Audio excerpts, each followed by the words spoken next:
Welcome to heavenly വേ. വിശുദ്ധ മർക്കോസ് എഴുതിയ സുവിശേഷം 10-ാം അധ്യായം 2 മുതൽ 9 വരെയുള്ള വചനങ്ങളുടെ ഷോർട്ട് ബൈബിൾ കമൻ്ററി. വിശുദ്ധ മർക്കോസ് സുവിശേഷം 10-ാം അധ്യായം ആരംഭിക്കുമ്പോൾ യേശു ഗലീലയിൽ നിന്ന് തെക്ക് കിഴക്കൻ ദിശയിലേക്ക് സഞ്ചരിച്ച് യോർദാൻ്റെ കിഴക്കൻ ഭാഗത്തുള്ള പെരിയയിൽ എത്തിച്ചേരുന്നു. പുരുഷാരം പിന്നെയും വന്നുകൂടുക കൊണ്ട് അവൻ പതിവ് പോലെ അവരെ ഉപദേശിക്കുന്നു. ആ സമയം പരീശന്മാർ വന്നിട്ട് ഭാര്യയെ ഉപേക്ഷിക്കുന്നത് പുരുഷന് വിഹിതമോ എന്ന് യേശുവിനെ പരീക്ഷിച്ചുകൊണ്ട് ചോദിക്കുന്നു. പരീശന്മാർ അവർക്ക് ഉത്തരം ലഭിക്കുന്നതിന് വേണ്ടിയല്ല ഈ ചോദ്യം യേശുവിനോട് ചോദിക്കുന്നത്. അവരുടെ ഉദ്ദേശം യേശുവിനെ എങ്ങനെയെങ്കിലും വാക്കിൽ കൊടുക്കുക എന്നതാണ്. യേശു അതെ എന്നും അല്ല എന്നും മറുപടി പറഞ്ഞാൽ അവർക്ക് യേശുവിനെ വാക്കിൽ കൊടുക്കുവാൻ കഴിയുമായിരുന്നു. 2 പശ്ചാത്തലങ്ങൾ ഈ ചോദ്യത്തിന് പിന്നിലുണ്ട്.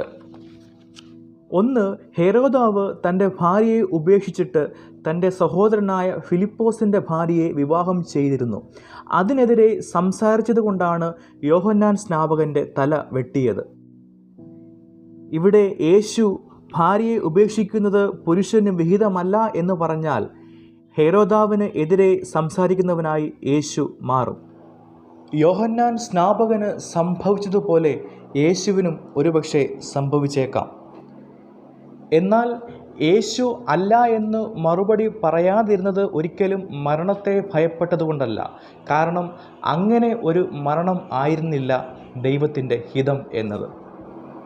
അവൻ്റെ മരണം ക്രൂശു മരണം തന്നെ ആകണമായിരുന്നു.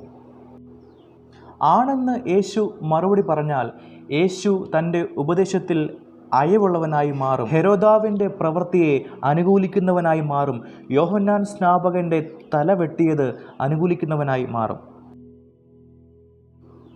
രണ്ടാമത്തെ പശ്ചാത്തലം എന്ന് പറയുന്നത് വിവാഹമോചനത്തെക്കുറിച്ച് ഹില്ലേൽ എന്നും ഷമ്മായി എന്നും പേരുള്ള 2 മതനേതാക്കന്മാരുടെ അഭിപ്രായം, അല്ലെങ്കിൽ 2 സ്കൂളുകൾ, 2 മതശാലകൾ യേശുവിൻ്റെ കാലത്ത് യഹൂദന്മാരുടെ ഇടയിൽ നിലനിന്നിരുന്നു.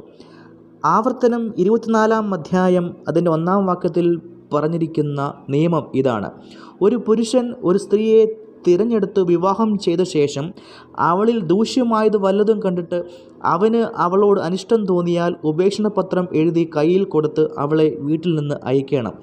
ഇതിൽ ദൂഷ്യമായ വല്ലതും കണ്ടിട്ട് എന്നതിനുള്ള വ്യാഖ്യാനത്തിൻ്റെ അടിസ്ഥാനത്തിലാണ് ഷമ്മായിയും ഹില്ലേലും തമ്മിൽ അഭിപ്രായ വ്യത്യാസം വന്നത്. ഷമ്മായി വിഭാഗത്തെ സംബന്ധിച്ചിടത്തോളം ദൂഷ്യമായത് പരസംഗം മാത്രമേയുള്ളൂ. എന്നാൽ ഹില്ലേൽ വാദികൾക്ക് അവളുണ്ടാക്കിയ അത്താഴത്തിൻ്റെ പാചകം ശരിയായില്ലെങ്കിലോ, തലമുടി കെട്ടാതെ പുറത്തിറങ്ങിയാലോ, വഴിയിൽ വെച്ച് മറ്റൊരു പുരുഷനോട് സംസാരിച്ചാലോ, അവൻ്റെ മാതാപിതാക്കന്മാരെക്കുറിച്ച് ബഹുമാനമില്ലാതെ അവൾ സംസാരിച്ചാലോ, അടുത്ത വീട്ടിൽ കേൾക്കെ ഉച്ചത്തിൽ പറഞ്ഞു പോയാലോ മതി അവളെ ഉപേക്ഷിക്കുവാൻ മതിയായ കാരണമായി. ഈ 2 കൂട്ടരിൽ വെച്ച് ഹില്ലേൽ വാദികൾക്കായിരുന്നു കർത്താവിൻ്റെ കാലത്ത് ഭൂരിപക്ഷം. ഇവിടെ പരീശന്മാർ ചോദിക്കുന്ന ചോദ്യം ഹില്ലേൽ വാദികളുടെ പഠിപ്പിക്കലാണ്.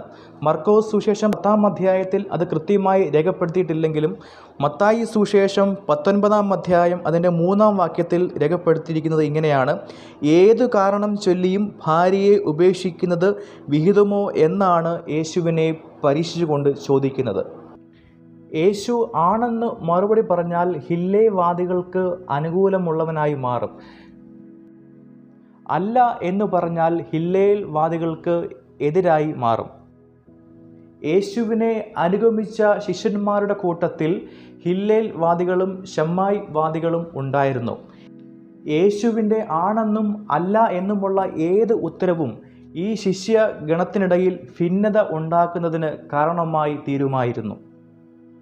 എന്നാൽ വിവാഹമോചനത്തെക്കുറിച്ചുള്ള പരീശന്മാരുടെ ചോദ്യത്തിന് വിവാഹത്തെക്കുറിച്ചുള്ള ദൈവത്തിൻ്റെ ഹിതത്തെക്കുറിച്ച് പറഞ്ഞ് മറുപടി നൽകി. പിന്നീട് പരീശന്മാരുടെ അസാന്നിധ്യത്തിൽ ശിഷ്യന്മാർ മാത്രമുള്ളപ്പോൾ യേശു തൻ്റെ നിലപാട് വ്യക്തമാക്കി. യേശു പറഞ്ഞു, ഭാര്യയെ ഉപേക്ഷിച്ച് മറ്റൊരുത്തിയെ വിവാഹം കഴിക്കുന്നവൻ അവൾക്ക് വിരോധമായി വ്യഭിചാരം ചെയ്യുന്നു. സ്ത്രീയും ഭർത്താവിനെ ഉപേക്ഷിച്ച് മറ്റൊരുത്തനുമായി വിവാഹം കഴിഞ്ഞാൽ വ്യഭിചാരം ചെയ്യുന്നു എന്ന് പറഞ്ഞു. വിശുദ്ധ മർക്കോസ് സുവിശേഷം 10-ാം അധ്യായം അതിൻ്റെ 11-12 വാക്യങ്ങൾ.